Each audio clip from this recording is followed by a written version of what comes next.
한 주 동안 잘 지내셨어요? 제가 어머니들을 상대로 이런 사역을 지금 한 3년 넘게 해오고 있는 것 같아요. 네. 네.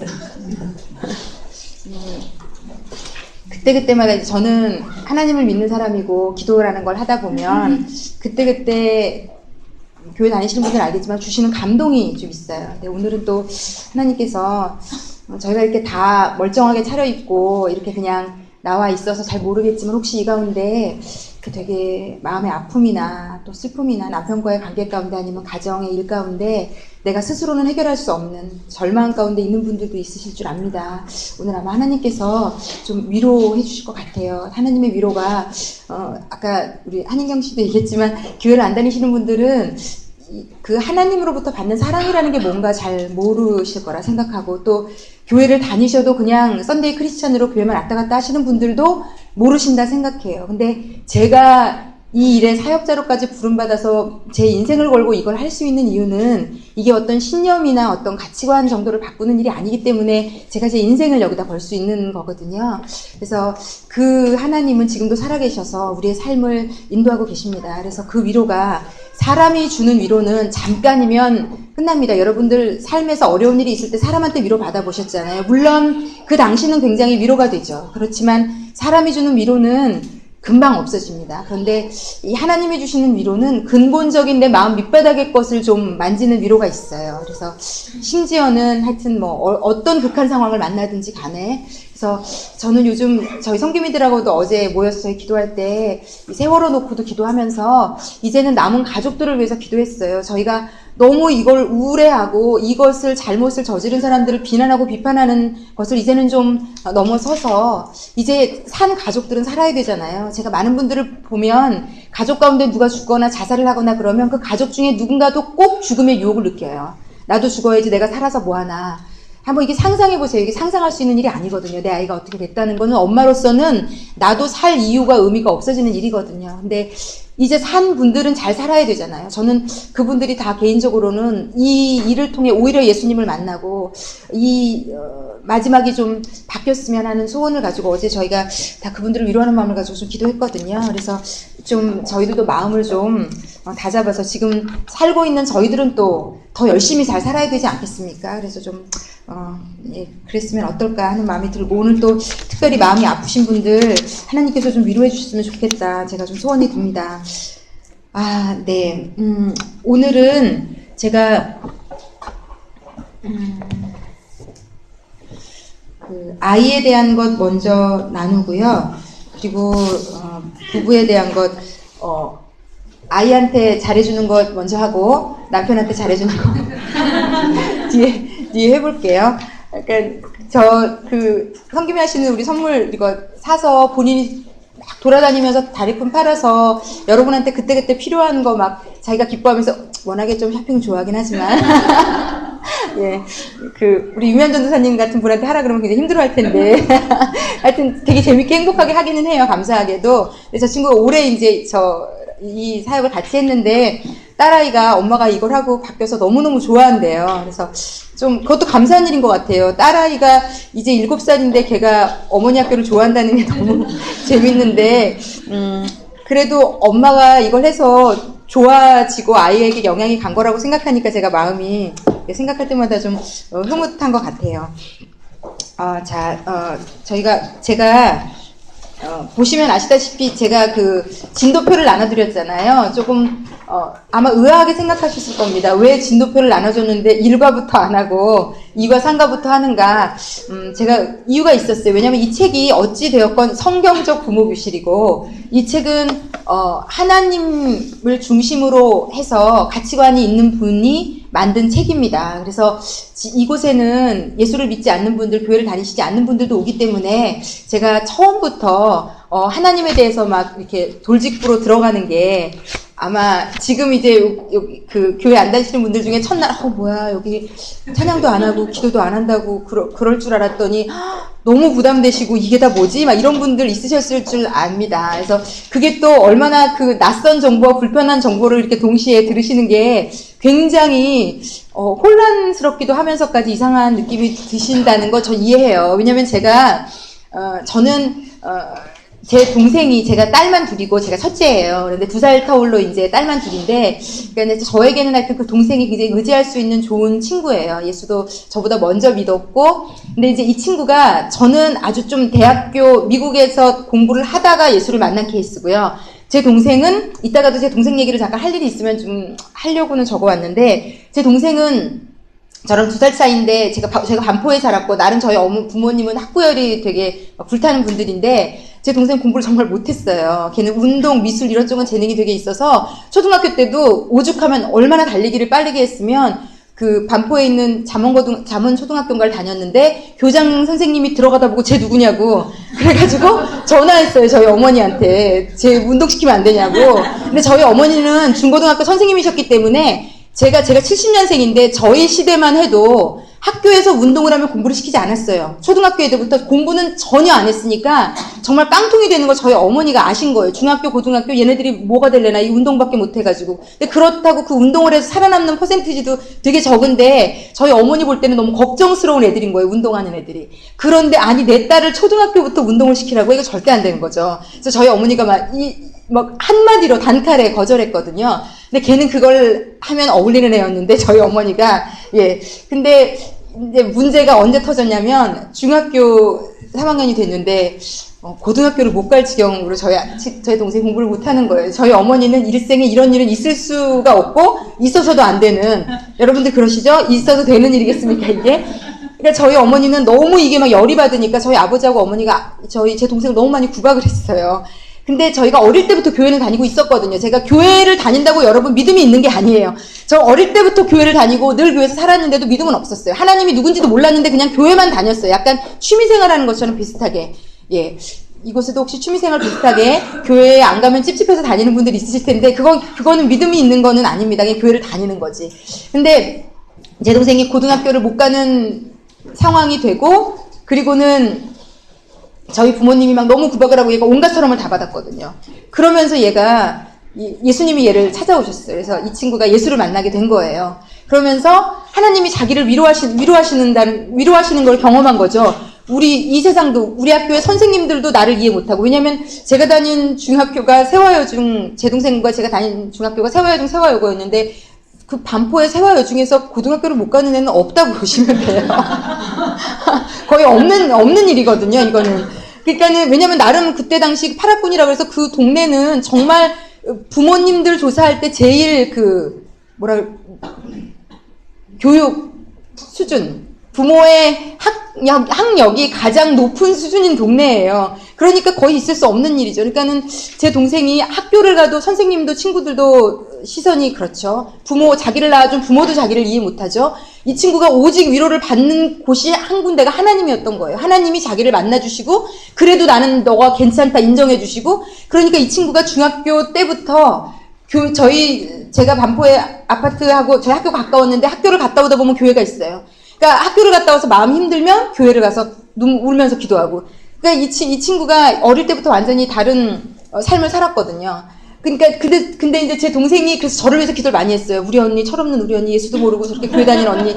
제가 미국으로 유학 갔는데 전 진짜 막 남자 좋아하고 장난 아니었거든요. 설이 없어가지고. 또 상처도 많고 굶주림의 상처도 많으니까 그냥 나한테 잘해주기만 하면 여차하면 넘어갈 준비 다 돼 있는 막 이런 상태였거든요. 제가 굉장히 참 지금 생각하면 그때 어떻게 참 감사해요. 저는 제가 예수님 만난 게 되게 이상하게 살았을 거예요. 저는 이혼했을 가능성도 아주 크고요. 저는요 상처도 너무 많고 해줘 남편도 뭐든지 다 저한테 잘해줘야 되는 존재라고 생각했고요. 이 세상의 모든 게 내 만족을 위해서 돌아가야 된다고 생각하는 아주 극단적으로 이상한 좀 생각을 가지고 있었던 사람인 것 같아요. 지금 돌아보니까. 그래서 제 동생이 기도를 무지하게 했죠. 저희 언니 좀. 그리고 어쨌든 제 동생은 극적으로 고등학교에 갔어요. 그리고 제 동생은 미대를 나와가지고 너무 아름답게 이제 지금은 이제 저랑 같이 이런 어머니 사역 태물교회에서, 그 친구는 평신도인데 하고 있어요.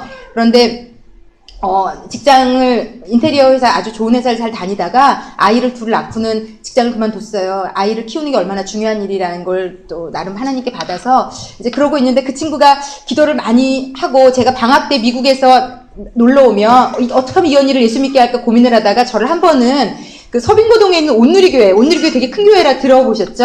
온누리교회에 저를 데리고 갔어요. 화요 찬양 집회라고 있어요. 정말 수천 명의 대학생들이 모여서 찬양하는 집회인데 제가 그런데 처음 가봤어요. 근데 제가 그때 믿음 없을 때인데 제가 지금 믿음 없는 분들의 상태를 이해한다는 얘기를 이렇게 장황하게 하고 있네요. 그런데 제가 그 교회를 딱 갔는데 정말 그곳에 있는 젊은이들이 다 막 찬양을 하면서 막 눈물을 흘리고 막 손도 흘리고 이러는데 정말 저는요 너무 이상한 거예요. 이 사람들이 다 미친 거 아니야? 막 이러면서 제 동생, 제가 어릴 때부터 본 제 동생 친구도 같이 갔는데 걔가 막 눈물을 흘리며 손을 들고 찬양을 하는데 제가 제 동생한테 쟤 왜 이러니?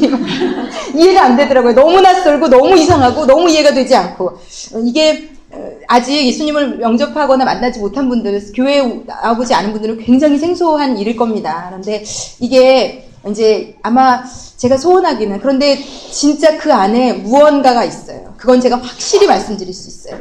그 안에 무언가가 없다면 한 사람이 어떻게 한 자신의 인생 전체를 저도 대화 나눠보면 굉장히 건전하고 정상적인 사고를 가진 사람이에요. 이상한 주문하고 이상한 사람은 아니거든요.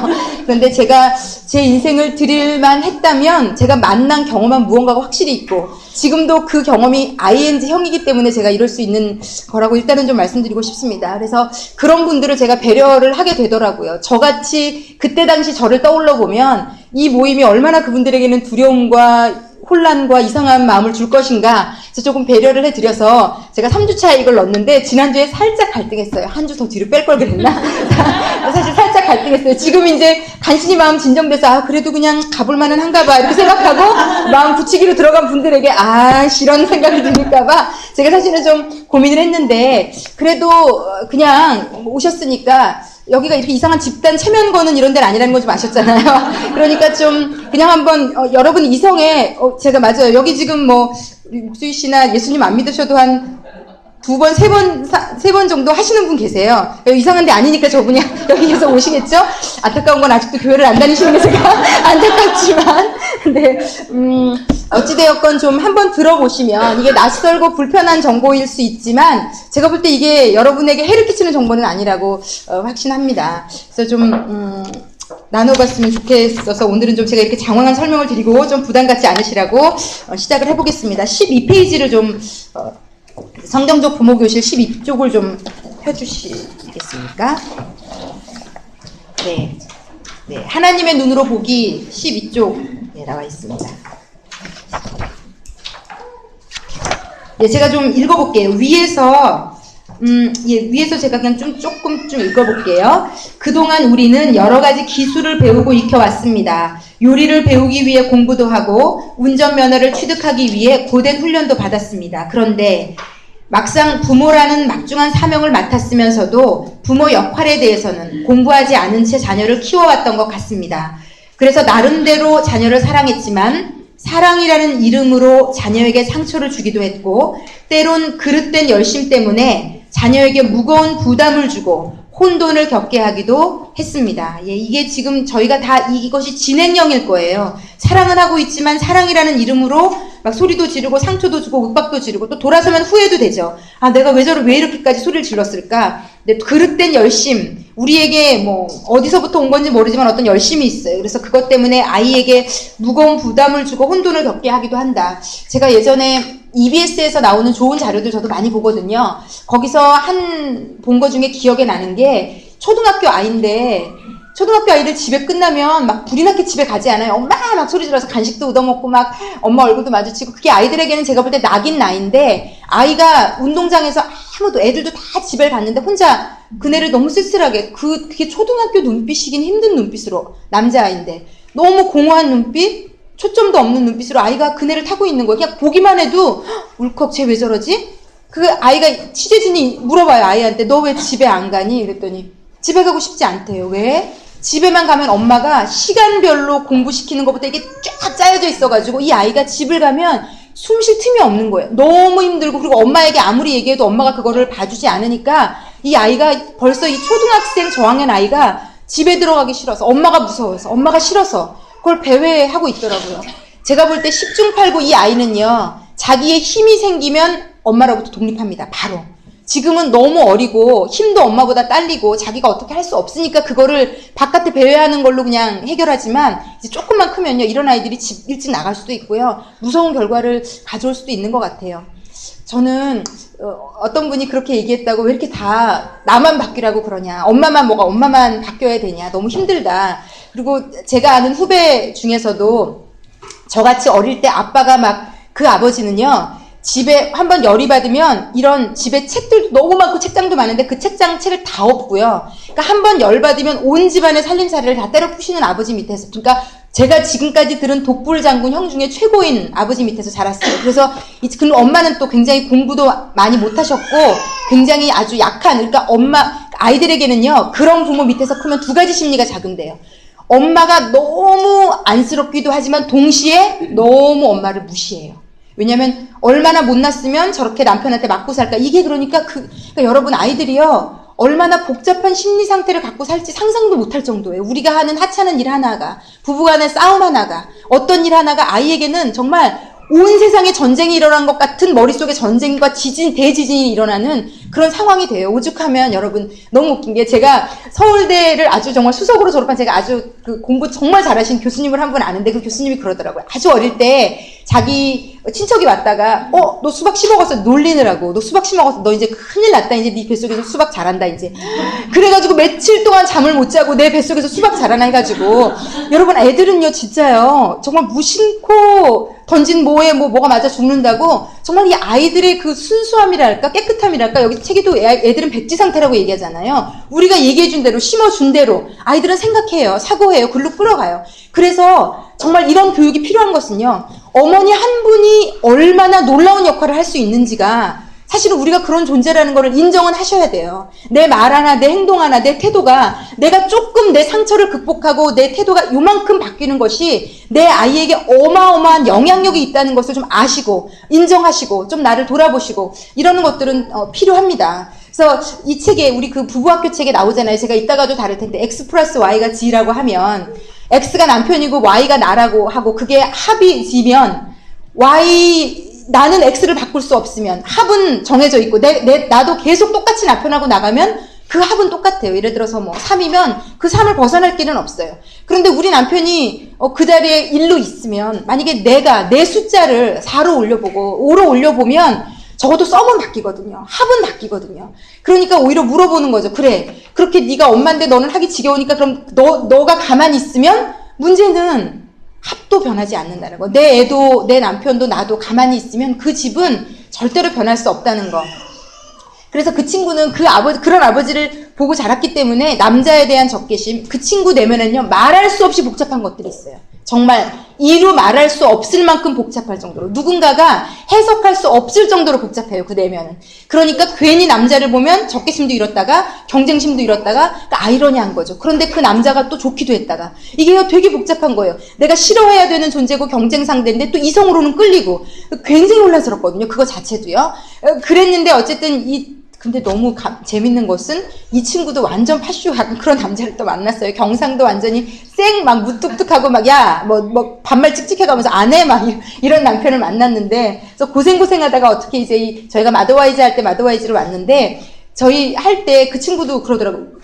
그래서 이 친구는 오직 목숨을 건 게 내 존재 가치는 내가 하는 일이다. 그래서 어떤 미술 공부해가지고 또 취직도 잘했거든요. 그러니까 일하는 데서 인정받는 거, 머리끝서부터 발끝까지 명품으로 막 감고 멋있게 하고 정말 사람들이 나를 그래도 무시하지 않는 모습과 어떤 직업을 가지는 거. 이거를 그걸로 삼았거든요. 자기의 정체성으로. 그런데 이제 결혼해서 그 정체성이 막 흔들리니까 남편이 처음엔 애 갖지 말자 그래서 결혼을 했는데 애도 갖자 그러고 이렇게 막 힘들게 하고 그래서 빌어가지고 애를 가졌는데 빌 때만 해도 애 가지면 다 해줄 것처럼 하더니 또 애 막상 낳고 나면 여러분 남편들이 어떡하죠 여러분? 쿨쿨 잘 자잖아요. 나 밤새 다 애 봐도. 그러니까 그런 상황이 되니까 이 친구가 너무 이제 좌절이 온 상태에서 이 마더와이즈로 왔는데 자꾸 여자들대로 바뀌라 그러니까 이제 화가 나는 거죠. 그래서 아니 왜 여자만 바뀌어야 되냐 이런 질문을 저한테도 했었어요. 그런데 문제는 이 친구가 문제가 아니라 참 감사한 것은 이 친구가 이 마더와이즈를 하면서 은혜를 굉장히 받고 내가 이 아이를 키우는 게 굉장히 의미 있는 일이라는 걸 알게 됐어요. 내가 바깥에 나가서 하는 일은 의미가 있고 아이 키우는 일은 하찮은 일로 생각을 하다가 이게 그렇지 않구나. 그리고 또 남편에 대한 것도 지금은 이제 외국으로 나가가지고 또 티격태격 아마 하고 있을 텐데, 네, 어찌되었건 우리가 어떤 생각을 가지고 어떻게 변하느냐가 저희 가정의 어떤 결과를 바꾸는 것임에는 확실합니다. 네, 바꾸는 것이면 확실합니다. 네, 계속 한번 좀 볼게요. 네, 그 다음 페이지 13쪽으로 넘어가 볼게요. 성경적 인간관이라고 얘기합니다. 그러니까 이것은 성경에서는 인간에 대해서 뭐라고 얘기하고 있나 하는 겁니다. 이것을 모든 교육 이론과 방법론은 인간을 어떻게 보느냐 하는 인간관에 대한 견해에서 그 출발점을 달리합니다. 모든 교육이론 방법론은 그러해요. 따라서 자녀 교육에 앞서서 인간이 어떤 속성과 경향성을 지니고 태어났는지를 아는 것은 부모에게 매우 중요합니다. 그래서 성경적 인간관을 한 4-5가지로 여기 3가지로 얘기를 하고 있는데 제가 이 부분을 조금 설명을 드리려고 해요. 죄송한데 한 번만 더 시작하셔도 돼요.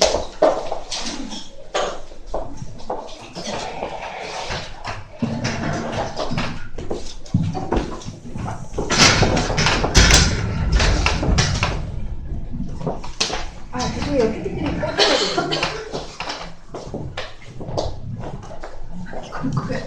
그래요? 그럼 이따가 안 볼게요. 네.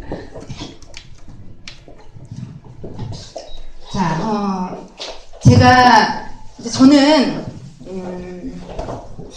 이 얘기를 언제 이제 해야 될지 모르겠지만 하여튼 그냥 오늘 생각이 났으니까, 저는 저희 남편이 한 2008년이니까 2008년 12월이니까 꽤 됐네요, 벌써. 그죠?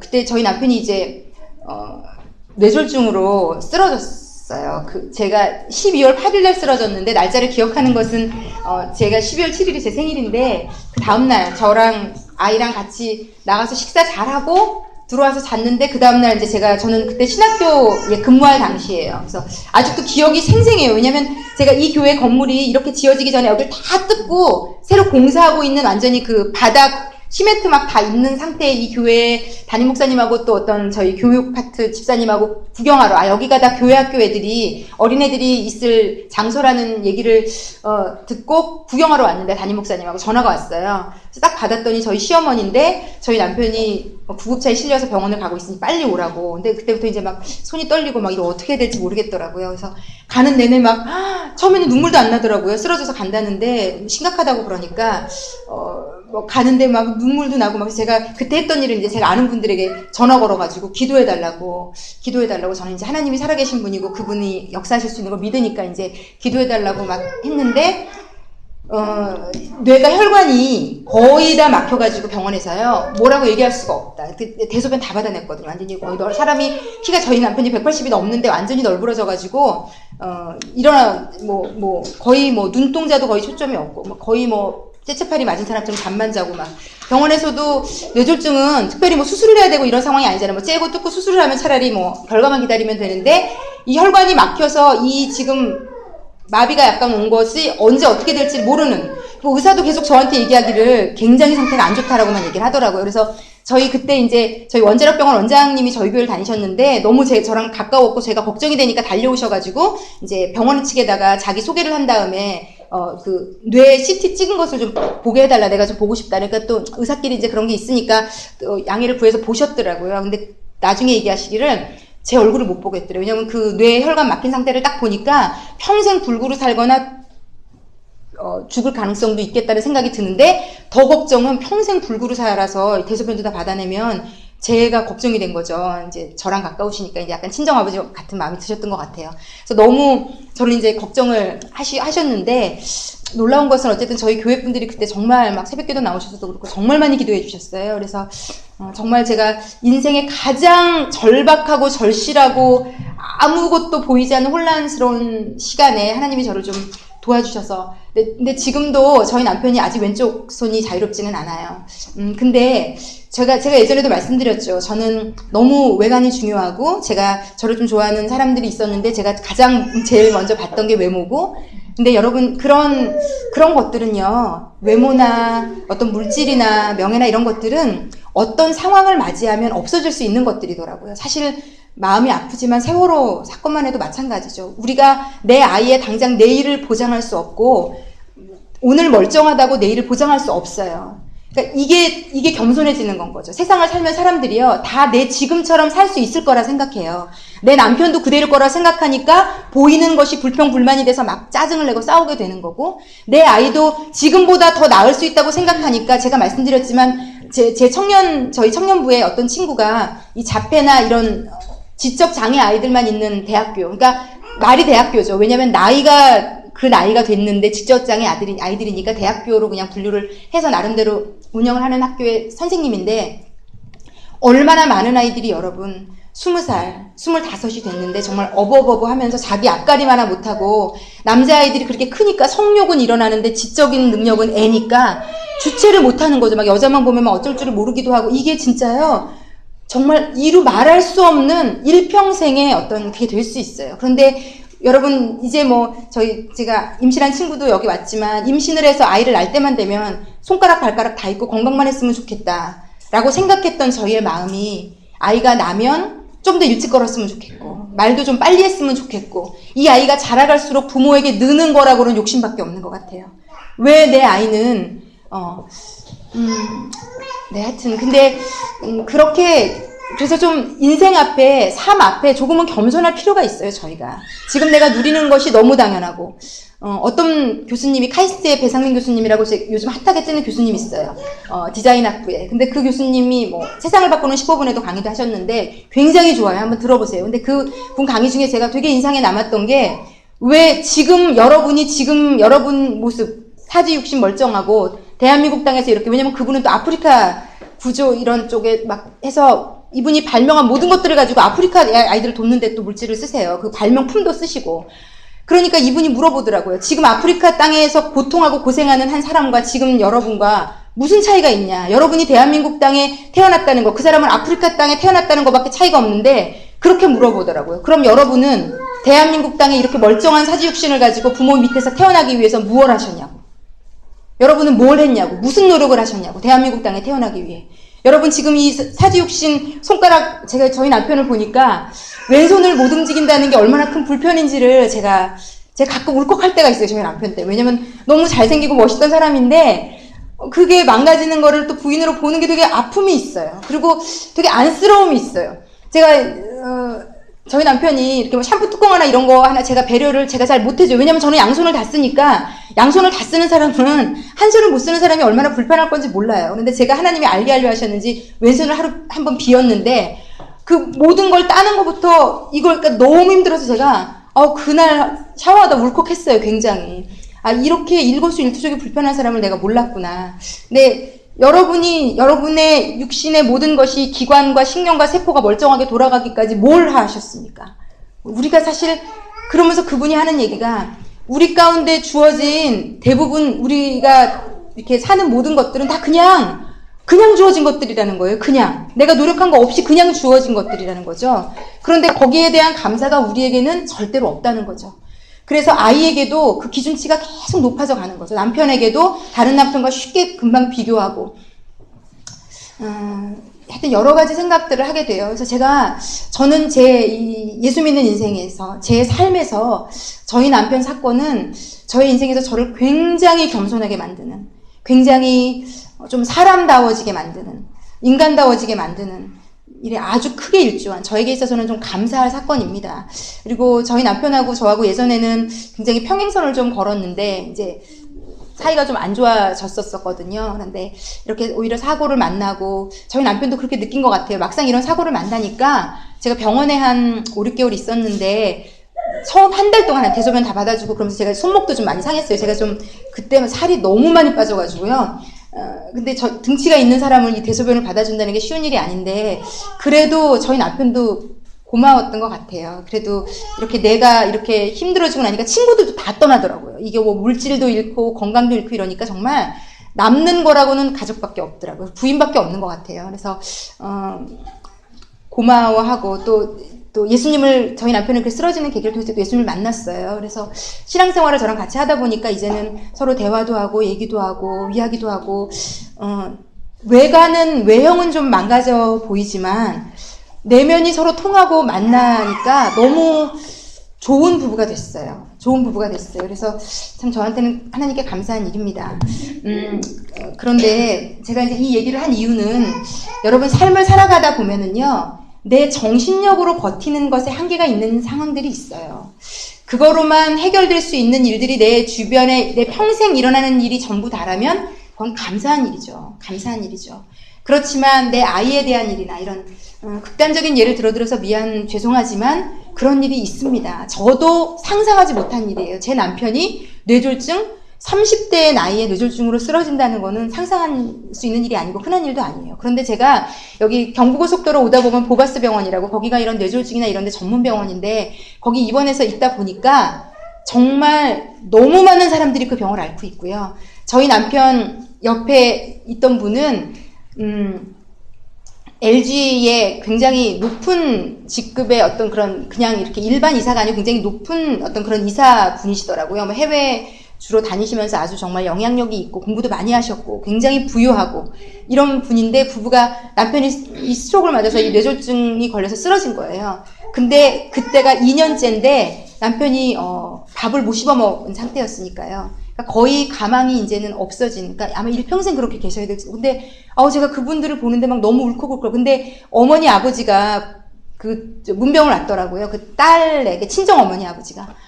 근데 그분이 한 40대 초반 같았어요.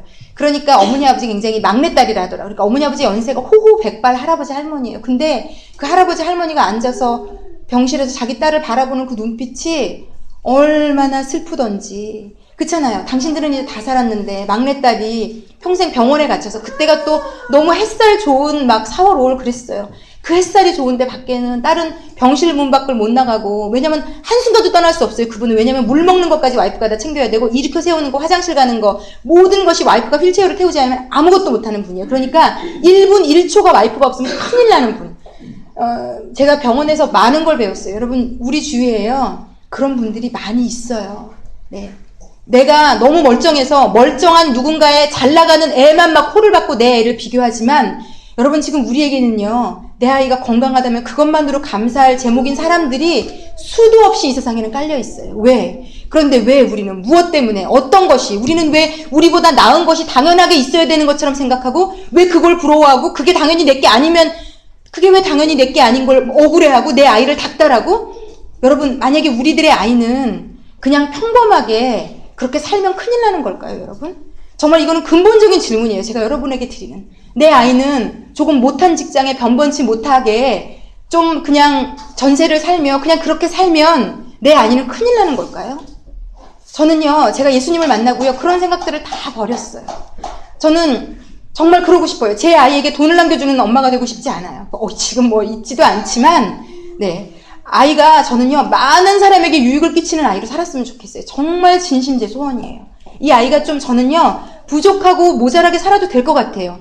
왜 내 아이는 그 대학을 안 가면 큰일 날까요, 여러분? 이 생각이 누가 어디서 왜 이 생각을 한 걸까요? 왜 내 아이는 좋은 유치원을 다녀서 다른 사람보다 영어를 잘해야 되고, 그게 내 아이에게 뭐 어떤 게 될까요? 저는요, 근데 이런 책들, 수많은 책들에서 얘기하는 거, 아이들이 하나 아니면 둘이라서 엄마들이 어린애서 키운 아이들이 인간성이 좋지 않으면 어디든지 가서 살아남지 못하는 걸 제가 봅니다. 정말이에요, 여러분. 이 교회 공동체 하나 안에만 해도요, 저희가 사역자 그룹들이 있지만 상처가 극복되지 못해서 막 열내고 화내고 짜증내고 인간성이 극복되지 않은 분들은요, 이 사무실 내에서도 문제를 일으켜오고 다른 사람들이 좋아하지 않아요. 마찬가지, 세상의 모든 것은 나 혼자 독불장군으로, 만약에 어떤 연구원이라 혼자 연구해서 업적을 나타내야 되는 거면 상관이 없겠어요. 그러나 한 사람이랑도 더 조화를 이루고 무언가를 해야 되는 사람은요, 똑똑한데 그게 안 되는 사람, 이제는요, 갈수록 제가 말씀드리잖아요. 컴퓨터가, 로버트가 모든 것을 할 수 있는 시대가 와요. 그러니까 컴퓨터와 로버트가 없는 것은 인간성이거든요. 인간성, 휴머니즘, 따뜻함, 배려함, 이해함, 유두리. 이게 컴퓨터와 로봇가 없는 거지, 그 인간에게만 있는 거예요. 기발함, 막 정말 암기하고 기발하고 어떤 더 많은 용량을 해결하는 것들은 이제 앞으로 모든 것들이 컴퓨터가 다 가져갈 거예요. 로봇가 다 가져가고. 정말 그런 세상이 옵니다. 하다못해 운전도 가져가니까 말 다 했죠. 그러니까요, 이제는요, 여러분의 아이들이 자라서 있는 세상은요, 걔가 건강한 인간성을 가지고 사람을 다루고 사람을 컨트롤할 줄 알고 사람을 마음에 움직일 줄 아는 아이가 돼야 돼요. 걔가 아무리 서울대 뭐 어디를 나왔더라도 제가 말씀드리지 않았나요? 제 선배가 이 교육공동체 선배가 서울대 의대를 나와서 되게 잘 나가는 나름 의사예요. 그런데 그분이 저한테 한 얘기가 있어요. 요새 서울대 졸업해서 인턴으로 들어온 애들, 레지던트 애들 완전 또라이라고. 너무너무 겁이 난다고. 얘네들이 부모가 어릴 때부터 돈 처발라가지고 선생님 처발라서 너무 공부를 시켜가지고 공부만 잘해가지고 의대를 왔으니 이 의대라는 것은요. 순발력과 상황 판단력과 어떤 그런 너무 많은 것들이 순간 필요해요. 직관력이라는 게. 그런데 애들을 앉혀가지고 학원과 학교에서 공부만 디립다 시켜놓으니까 이 아이들이요. 직관력, 창의력, 순발력 이런 것은 다 없어요. 뭐만 있냐. 요 두뇌 이 지능적인 그 공부하는 뇌만 살아있는 거예요. 근데 여러분 공부하는 뇌만 살아있어서 못하는 것들이 세상에는 수도 없이 많아요. 어떤 뭐 예를 들어 수학이나 어떤 이런 학문만을 공부할 사람을 키우실 거면 가능할 수 있겠어요. 그런데 그렇지 않아요. 벌써 의사만 해도 사람을 다뤄야 되거든요. 사람과 눈을 마주치고 네가 어디가 아파서 왔는지 여러분 의사들도 얘기해요. 환자의 대부분은요. 사실은 심리적인 상태가 그 병을 악화시키고 있는 거거든요. 그런데 의사가 단지 째가지고 이 수술만 한다면 그 사람은 더 악화될 수도 있어요. 그러니까 진짜 명의는요. 누군가가 환자가 왔을 때 그 사람의 마음과 동시에 만져줄 수 있어야 치유가 빨라지는 거거든요. 여러분도 그렇지 않나요? 친절하고 무언가 이런 의사한테 가고 싶지 딱딱하게 그냥 이건 아니잖아요. 마찬가지입니다. 우리의 아이들이요, 여러분. 인간성이 있는 사람으로 아이들이 자라야 돼요, 여러분. 그렇지 않으면요, 아무리 공부를 잘해도 이제 그런 아이들이 억울할 날이 오죠. 어떤 날인가 하면 쟤는 나보다 학벌도 못하고 별거 아닌 것 같은데 나랑 똑같이 놓고 볼 때 얘가 더 우위가 된다 생각하면 자존심 상해서 죽는 거죠. 근데 그분이 그러면서 이 공부만 한 서울대 이 또라이 같은 애들이 과연 사람들을 수술을 제대로 할 수 있을지가 너무 겁이 난대요. 차라리 어디 딴 걸 했으면 사람은 죽이지 않을 텐데 이건 사람의 생사를 왔다 갔다 하는 일인데 사람 죽이게 생겼다고 너무 걱정을 하는 겁니다. 그래서 여러분 저는요 엄마들이요 조금은 좀 넓고 크게 깊게 생각을 하셨으면 좋겠고 엄마들이 좀 겸손하셨으면 좋겠어요. 아이가 할 수 있는 것 이상을 요구하면 아이는 과부하가 걸리고요. 과부하가 걸리면 아이는 삐뚤어지게 돼 있어요. 사람은 누구나 똑같습니다. 예를 들어 봅시다. 여러분이 성경에 아니 드라마 같은 데 보면 시어머니들 유별난 시어머니들 나오잖아요. 예를 들어서 며느리가 착해서 그거를 다 들어주다가도요. 시어머니가 말도 안 되게 극악하고 막 이렇게 나가면요. 이 며느리도 반대로 튀어나가요. 사람은 누구나 그래요. 사람은 인격을 가진 존재고 생각을 가진 존재이기 때문에 내가 움직이는 대로 다 움직여지지 않아요. 사람이 가진 인간의 죄성 중에 제가 이따 죄라는 걸 다룰 텐데 여러분 우리의 모든 마음 안에는 죄성이라는 게 있어요. 이건 인정하시죠? 내 마음 안에 사람들 앞에 인격적으로 웃으면서 이렇게 할 수는 있지만 내 마음 안에 있는 것들 시기, 질투, 미움 솔직히 같은 형제간에도 제 동생 우리 아주버님 제 아이는 공부에 관심이 없다고 말씀드렸죠? 근데 저희 아주버님의 아이는 초등학생인데 매일 시댁을 올 때 시댁의 모임에 가면 그 아이는 상장을 들고 옵니다. 저희 아이는 뭐 상장 제가 만들어줘야 될 지경이에요. 상장이라는 거 별로 받아본 적이 없어서 이 아이도 근데 상장은 원하나 보더라고요. 근데 받아온 것은 보통 이제 뭐 공부와 관계없이 선생님이 그냥 안쓰러워가지고 하나 올려준 뭐 미술대회 이런 데서 이제 하나씩 받아왔는데 늘 공부로 받아오고 뭐 반장이 되고 이러니까 저도요. 제가 나름 그래도 목사고 나름 이 인격 수양이 안 된 사람은 아니거든요. 근데 이 순간 찰나적으로 오는 그 내면에 있는 씁쓸함은 그 어쩔 수 없는 거잖아요. 이게 사람이 다 이 내면 안에요. 다 죄성이 있어요. 미움, 시기, 질투, 탐욕, 뭐 하여튼 그 5만 가지 것들 내가 가진 것을 여러분 왜 만족 못하는 줄 아세요? 우리 내면 안에 만족하지 못하는 유전자가 다 있어요.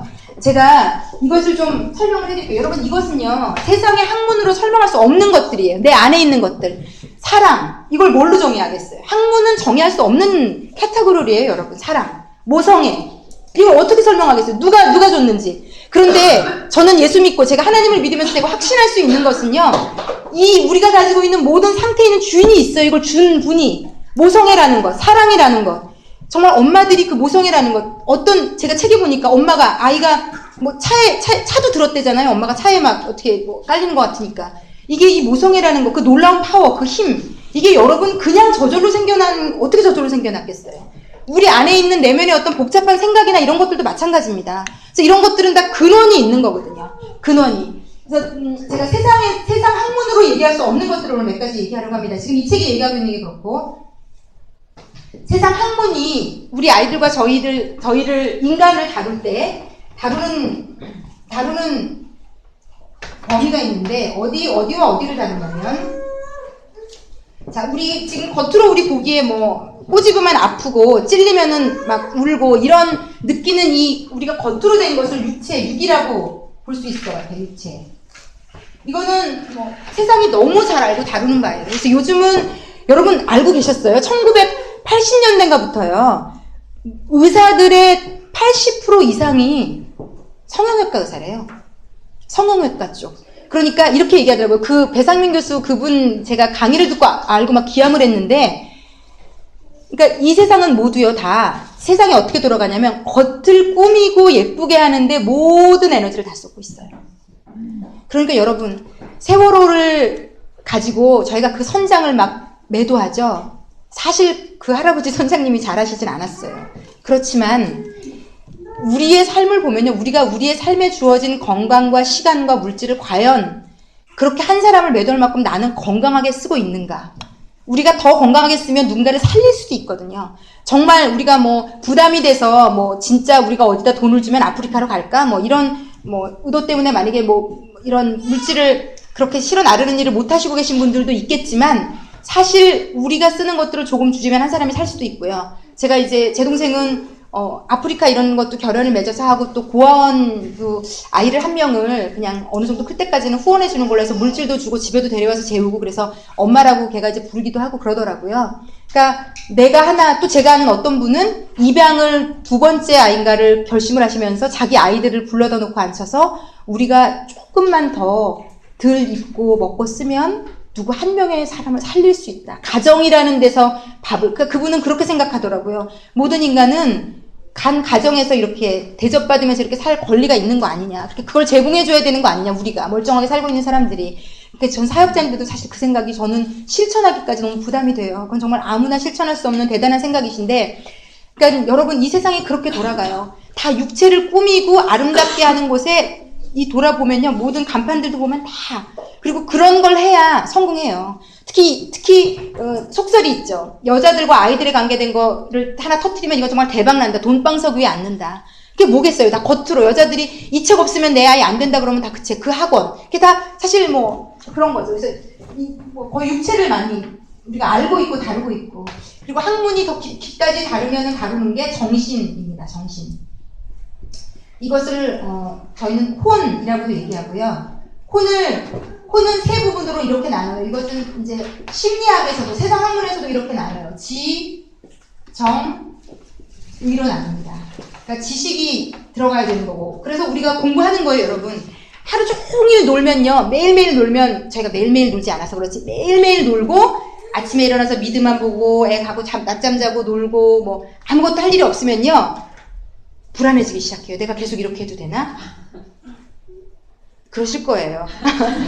뭐라도 책이라도 하나 봐야 될 것 같고, 사람은요, 본능적으로 가지고 있는 지식에 대한 욕구가라는 것도 있어요. 이게 놀자에 좀 가려지는 편이긴 한데, 우리 아이들 중에 그런 성향이 너무 가려진 아이들 있죠? 저희 아이같이. 너무 가려진 아이들인데, 지식이 있고, 또 감정이라는 게 있어요. 그렇잖아요, 여러분. 감정이 있으니까 눈물도 흘리고, 누가 얘기할 때 그걸 알아듣기도 하고, 같이 공유하기도 하고, 감정이라는 게 있고, 또, 의지라는 게 있어요. 그래서 내가 이건 꼭 해야지. 그러면 하게 되는 거예요. 그래서 이게 있어야, 사람이 동물하고 다른 게 이게 있어서예요. 지식을 갈구하기도 하고, 감정도 있고, 어떤 의지도 있으니까 무언가를, 동물은 할 수 없지만 인간은 해내는 거거든요.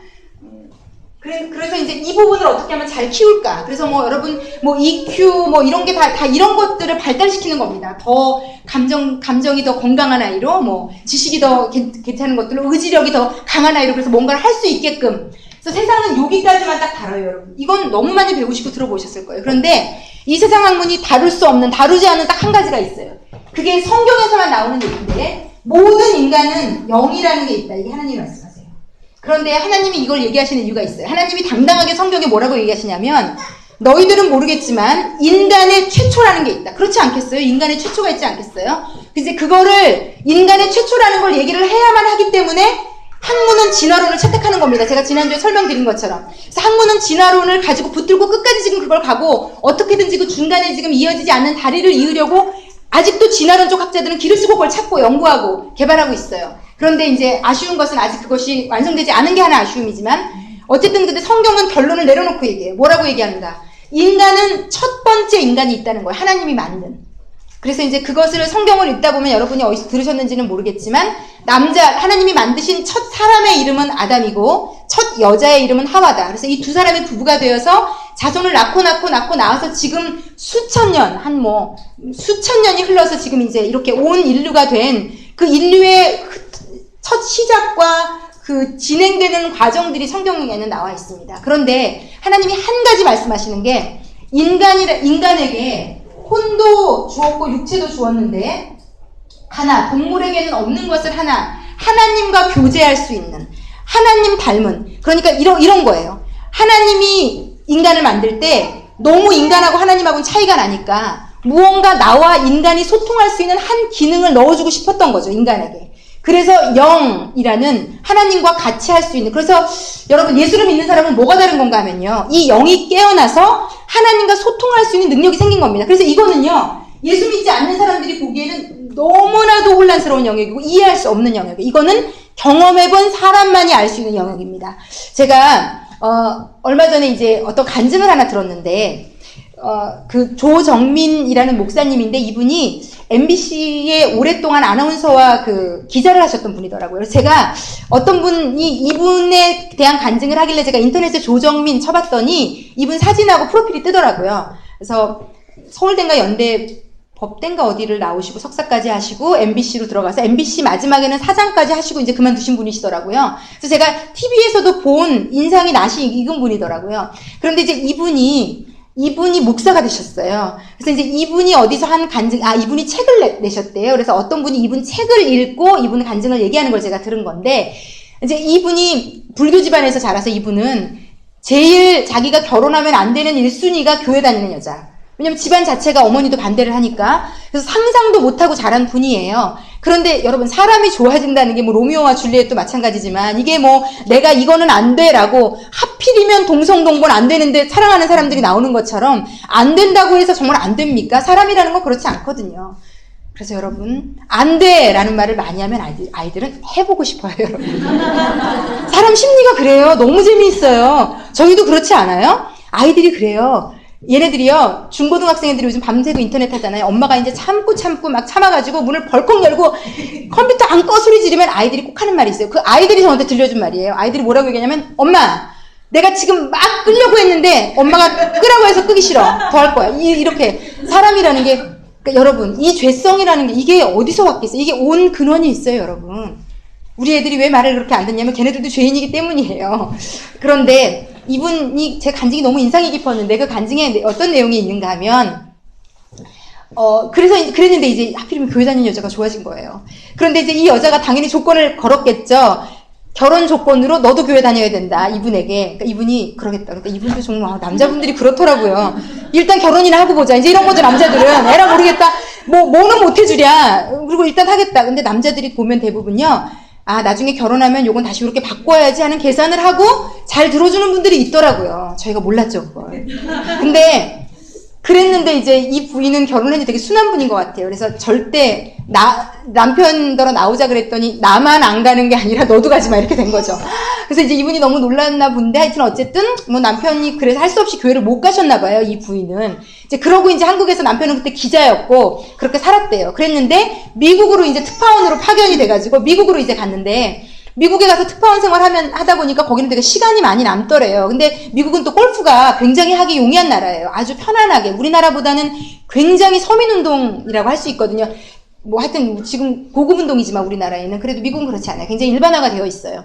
그래서 이제 골프 필드에 이제 자주 나가고 그 재미가 들이다 보니까 주말에 특히 또 나가게 되니까 부인한테 미안한 마음이 들더래요. 일요일 하루라도 외국에 나가서 이렇게 사는데 부인이 바가지를 긁죠. 주말마다 골프 치러 가냐. 그러니까 이제 그 미안한 마음에 그럼 일요일에 너도 교회 가야지 이렇게 얘기를 하게 된 거죠.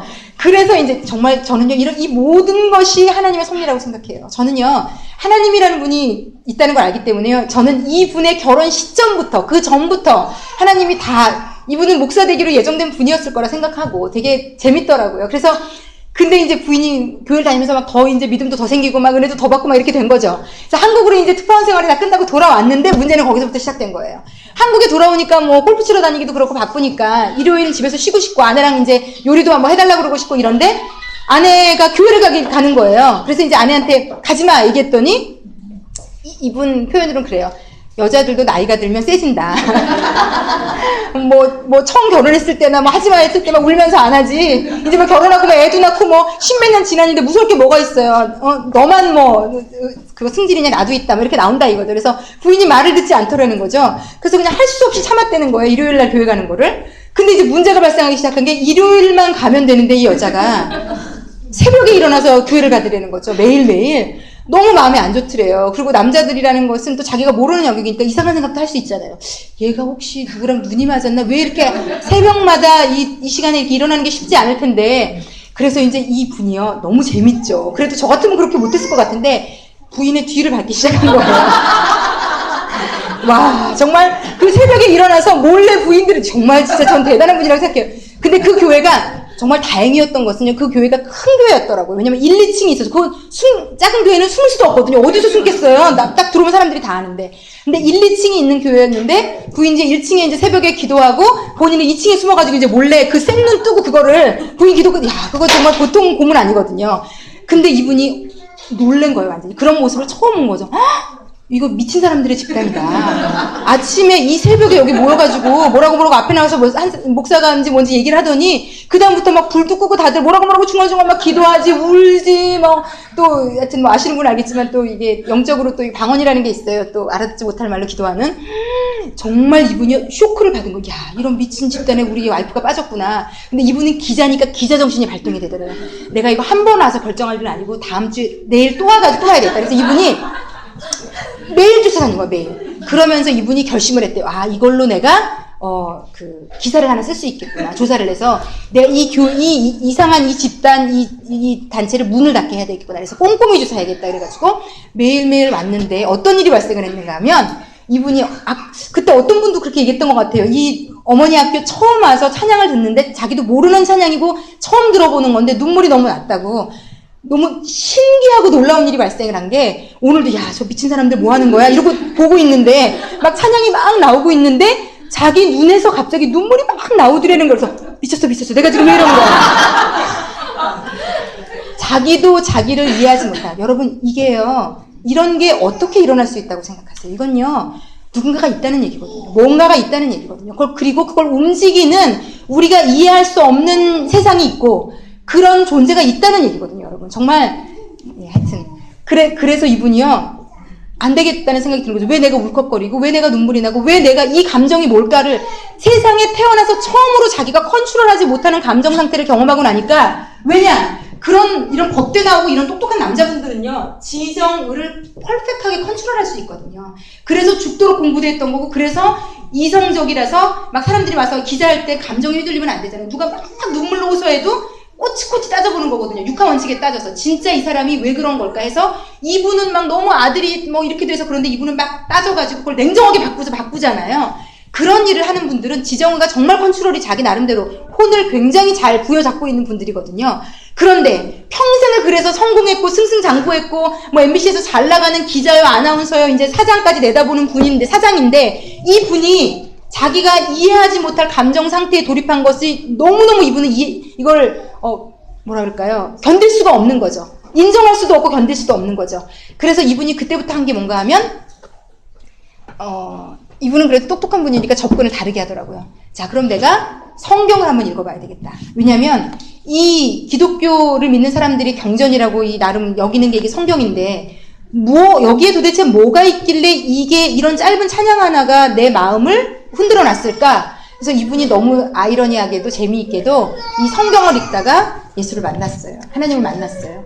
그리고는 그 잘 나가는 이제 사장을 그만두고 신학교를 가고 목사가 되셔서 지금은 보니까 이제 유명한 그 예수 믿는 아나운서들 주례를 보통 이분이 했더라고요. 제가 이분 이름을 알고 났더니 KBS에서 어떤 아나운서 있는데, 아니 KBS인가 하여튼 MBC구나. 어떤 아나운서가 있는데 되게 예수 잘 믿는 아나운서거든요. 제가 지금 이름이 기억 안 나요. 그래서 이렇게 떠서 클릭해서 들어가 봤더니 주례는 조정민 목사라고 돼 있는데 이분이 그러니까 한 거죠. 그러니까 아마 아나운서 계통에 예수 믿는 사람들은 다 연결이 커넥션이 돼 있는 것 같아요. 근데 여러분 정말 많은 분들 중에요. 이렇게 그냥 궁금증이 생겨서 성경을 읽다가 예수님을 만난 분들이 있어요. 이게 어떤 다른 종교들은 가면 내가 치성을 들여서 신을 감동시켜서 나의 삶에 복을 주도록 끌어당기는 역할을 하는 거거든요. 뭐 1,000배를 드린다든지 아니면 치성을 드린다든지 어떤 이런 것들은 그분들이 가지고 있는 마인드는 그 신을 내 노력으로 감동시켜서 내 액땜을 하자. 내 주변에 일어날 일들을, 나쁘게 일어날 일들을 막고 아니면 내 아이나 우리 가정에 좋은 것들을 가져오게 하는 거를 하는 거라면 하나님이라는 분은 그렇게 우리의 치성을 바라는 분이 아니에요. 왜? 왜냐면 본인이 다 가지고 있으신 분이거든요. 본인이 목적을 가지고 인간도 만들었고, 그렇기 때문에 그분이 원하는 대로 그냥 우리가 따라오기를 원하시는 거지. 우리가 뭔가 치성을 드리고 어떤 우리의 수고와 노력을 필요로 하는 분은 아니세요. 어찌되었건 간에. 그래서 이 영이라는 부분이 이 세상 사람들은 모르고 있는 영역입니다. 그런데 이 영이 깨어나면 놀라운 것들을 할 수가 있어요. 왜냐하면 저나 여기 있는 성기비 분들도 다 부족한 엄마고 부족한 아내예요. 여전히 부족하고 실수하고 넘어집니다. 제가 어떻게 그렇게 외모가 중요하고 제가 만약에 예수님을 못 만난 상태로 저희 남편이 뇌졸중에 걸렸다면 제가 정말 부끄러운 얘기지만 저는 못 견뎠을 것 같아요. 도망을 갔거나 이 책임을 어떻게 회피했을지가 제가 상상이 안 돼요. 그러니까 저는 회피를 했을 겁니다. 어떠한 방식을 통해서든지. 왜냐면 제 인생 자체가 무너진다고 생각했을 거니까요. 저희 남편이 그거와 맞물려서 막 사업도 완전히 하고 있던 것들도 완전히 친구한테 그것도 가장 정말 거의 초등학교 때부터 가장 친했던 친구한테 사기를 당해가지고 다 날렸거든요. 그리고 나서 이제 그게 여파가 심해서 이제 뇌졸중까지 온 건데, 그러니까 남편이 그런 거죠. 벌어놨던 돈 다 잃었죠? 육체도 망가졌죠? 앞으로 가망성도 없죠? 이렇게 되면요, 예전에 저였으면, 왜냐면 남편을 믿고 살았을 거거든요, 예전에 저는. 하나님을 믿지 않았으니까 남편을 믿고 살았을 거고, 애를 믿고 살았을 거고. 근데 애는 뭐 초등학교 2학년이니까 믿고 살 수는 없으니까. 남편이 거의 의지하는 내 인생의 어떤 잣대였을 텐데, 그 사람이 벌어놓은 돈은 다 날렸고, 육체는 망가져서 앞으로는 어떻게 될지 모르면, 제가 볼 때 제가 어딘가로는 튀어야 되는 거죠. 그러니까 그것을 감당하지 못했을 것 같아요. 그래서 제가 어떻게 그것을 감당했는가? 저는 영이 살아서 하나님과 교제할 수 있는 사람이기 때문에 그걸 감당할 수 있었어요. 그리고 만약에 제 삶에 어떠한 일이 일어나도 저는 제 스스로는 할 수 없지만 그분의 힘과 도움에 힘입어서 감당할 수 있겠다라고 생각이 듭니다. 그래서 하여튼 지금 성경이 얘기하고 있는 것은 그 부분을 얘기하고 있는 겁니다. 여기서 얘기하고 있는 것. 좀 시간이 너무 많이 가서 빨리빨리 넘어가 볼게요. 그래서 하나님의 형상이라는 얘기는 아까 하나님이 만드신 하나님의 모습, 영이라는 부분을 가지고 있는 거다라는 게 지금 제가 거의 지금 시간 나라에서 설명해 드린 거고요. 이제 죄성을 지니고 있다. 이 부분도 너무 중요해요. 왜냐면 여기 14쪽을 한번 넘어가 보시겠어요? 여기 정신적 엔트로피 법칙, 불변하는 과학 법칙 중에 하나로서 만물은 질서에서 무질서로 향하는 것을 말합니다. 적용하면 인간도 가만히 있으면 질서와 발전보다는 무질서와 게으름으로 가려는 경향성이 있다는 것입니다. 이는 인간의 죄성과 타락성을 잘 설명해주고 있습니다. 예, 인간은요 마음속에 어쩔 수 없는 불순종과 어떤 죄의 마음이 있어요. 아이들을 보면 형제끼리나 유치원에서도 누구를 때린다든지 아니면은 별것도 아니 막 잃는다든지 시기한다든지 막 뺏으려고 한다든지 이 세상의 모든 인간은 다 이 안에 죄성이 있어서 그렇거든요. 그러니까 내 아이도 죄라는 성향이 있다라고 인정하셔야 돼요. 내 아이는 뭐든지 착하고 뭐든지 왜 아이를 천사로만 바라보시는 분들 있잖아요. 그렇지 않아요. 그렇게 애를 대할 때 아이가 굉장히 건강하지 못하게 자랄 가능성이 아주 큽니다. 그러니까 내 아이도 죄를 지을 수 있고 그런데 또 그 죄를 너무 과하게 다루시지도 않았으면 좋겠어요. 왜냐면 누구나 다 그럴 수 있는 거거든요. 어떤 부모님들 중에 어떻게 내 애가 이런 일을 할 수가 있어. 그래서 막 너 죽고 나 죽자 막 거의 저희 어머니도 그런 게 강한 분이에요. 왜냐면 어릴 때부터 저희 어머니는 자존심이 너무 강한 분이고 저희 친정엄마는 자존심이 너무 강한 분이고 그러다 보니까 제가 초등학교 아직도 기억이 나요. 저희 엄마는 저희 아버지는 매를 안 드셨는데 저희 어머니는 선생님이셨고 가끔은 매를 드셨는데 보통은 종아리를 맞았는데 그날은 엄마가 완전히 이성의 끈을 놓는 걸 제가 딱 한 번 본 적이 있는데 그게 뭐냐면 동네에 있는 어떤 센 애가 있었어요. 여자애인데 되게 센 애. 막 보통 왜 각 동네마다 기선을 잡고 있는 애들 하나씩 있죠? 네, 그런 동네 애들 막 그때는 뭐 놀이터도 막 제가 예전에 뭐 살던 시대는 그랬던 것 같아요. 막 흙 갖고 놀고 막 이러던 시대니까. 근데 이제 얘가 너무 기가 세서 저보다 한 살 어린데 걔는 동네 애들을 남자애고 여자애고 다 엎드려 뻗쳐 시키고 막 자기가 하라는 거 다 시키고 막 이러는 거를 되게 잘하는 애예요. 지금 생각해보면 되게 웃긴데 근데 이제 걔가 저는 봐줘가지고 엎드려 뻗쳐 시키진 않았는데 제 동생은 그 수많은 무리에 이제 끼어 있었던 거죠. 근데 저희 엄마가 이제 어떻게 저떻게 그걸 들은 거예요. 근데 뭔진 모르지만 저희 어머니의 어떤 상처나 뭐 어떤 생각에 불을 딱 지핀 거예요. 그래서 저희 어머니가 뚜껑이 확 열렸는데 그 이성의 끈을 놓는 걸 제가 그때 딱 한 번 봤는데 저를 부르더니 뭐 너는 네가 지금 걔보다 학년도 하나 많은데 왜 걔한테 당하고 다니며 네 동생을 그렇게 하는데 네가 보호해주지 못한 거면 막 소리를 지르고 화를 내더니 제가 그때 태어나서 처음 엄마한테 그렇게 죽도록 맞아본 것 같아요. 근데 그 충격이요 너무 오랫동안 갔어요. 왜냐면 내가 한 행동에 비해서 엄마가 나를 제재한 게 너무 컸기 때문에 어린 나이로 그게 감당이 안 돼가지고요. 제가 약간 엄마가 손만 올려도 막 경기를 일으키기도 하고 약간 한동안 좀 정상적이지 않을 만큼 정신적인 힘듦을 겪었던 게 지금 생각이 나더라고요. 그러니까 어떤 우리가 애가 막 예를 들어서 도둑질을 했다거나 뭘 예를 들어야 될지 모르겠어요. 내가 내 기준에 이건 있어서는 안 되니 막 쌍욕을 했다든지 잘은 모르겠어요. 뭐 담배를 막 몰래 가서 이렇게 한번 피워봤다든지 잘은 모르겠지만 내 기준에 이거는 내 아이는 있어서는 안 돼 하는 일을 했을 때 엄마의 반응이 이렇게 자기의 어떤 뚜껑이 열려서 이성을 버려버리고 아이를 막 때려잡으면요. 그것은요, 아이의 죄성도 해결하는 데 도움도 안 될 뿐더러 치명적인 상처만 남기고 굉장히 안 좋은 이게 결과를 가져오는 것 같아요. 그래서 사실 저는 저는 이제 예수님을 믿으면서 다 배웠거든요. 이 모든 인간 내면에는 죄라는 게 있고, 그게 누구나 다 똑같다. 그래서 저희 어떤 성경적인 기도 제목 중에 이런 게 있어요. 내 아이가 죄를 지으면 빨리빨리 발각되게 해주십시오. 근데 저는요, 그게 너무 좋은 기도 제목이라고 생각해요. 엄마들이 내 애가 집에서만 보면 되게 건강하고 괜찮다고 생각을 해서 문제가 많이 일어나는데 오히려요. 애를 좀 객관화시켜서 볼 수 있으면 굉장히 아이를 키우는데 건강하게 키우는 데 도움이 많이 됩니다. 내 아이도 죄를 지을 수 있고 담배에 호기심을 가질 수도 있고 거짓말할 수도 있고 어디 가서 물건을 보고 자기도 모르게 훔칠 수도 있고 어떤 이런 것들을 인정하면서 아이를 잘 가르치고 인도해주면요. 아이도 잘 따라올 수가 있거든요. 그래서 하여튼 이거는 제가 하자면 너무 많은 이야기들을 할 수 있는 파티예요. 이 죄에 대한 부분은. 근데 어찌되었건 아이들은 다 죄성이 있다는 걸 인정하셔야 되고 세상에는 악과 유혹이 있다는 거. 요즘은 특히 성적인 유혹이 어마어마하다 하다고 보시면 되고요. 중학교 아이들이 화장실에서 성관계를 갖는 시대예요, 여러분. 그게 여러분의 아이들이 살아야 되는 시대입니다. 그러니까 저는요, 이렇게 얘기해요. 저는 제 아이를 보호하기 위해서 가장 많이 하는 일은 기도입니다, 저는. 왜냐면 제가 제 아이가 제가 볼 수 없는 영역에서 무슨 일을 하는지 책임질 수 없잖아요. 여러분이 아이를 학교에 보내고 유치원을 보낸 시간은 여러분이 어쩔 수 없는 시간이에요. 그런데 이제 그렇게 해야 되는 시간이 점점 나이가 들면 더 늘어납니다. 내 눈에 보이지 않는 시간을 아이가 보내는 시간이 너무 많이 늘어나요. 그리고 아이들이 가지고 있는 이 핸드폰은 인터넷이 되고 야동도 중학교 1학년 아이가 엄마가 그러더라고요. 방문을 자꾸 잠그더래요. 언젠가부터 아이가. 뭐가 이상했는데 어느 날은 문을 딱 열었는데 애가 그냥 호흡이 가쁘고 정상이 아니라 얘가 그걸 보고 있다가 이제 막 이게 흥분이 된 거죠. 이 아이가. 그러니까 이 엄마가 막 너무 낯설고 이 아들이 막 어쩔 줄을 모르겠다는 거죠. 근데 여러분 예전에 컴퓨터는 켜고 끄는데 시간이라도 걸렸죠. 이건 진짜 숨길 수도 있고요. 이건 정말요. 범죄를 저지르기에 너무 적합한 시스템이에요. 이 핸드폰이라는 것은. 스마트폰은. 진짜로. 그러니까 우리 집 애를 심지어는 스마트폰을 안 사준다고 해결될 일도 아니에요. 왜냐? 내 아이의 모든 친구들은 다 갖고 있잖아요. 그러니까 초등학생 애들이, 야, 이거 한번 볼래? 그게 뭔지도 모르고, 성생활이 뭔지도 모르고, 막 그걸 돌려보고.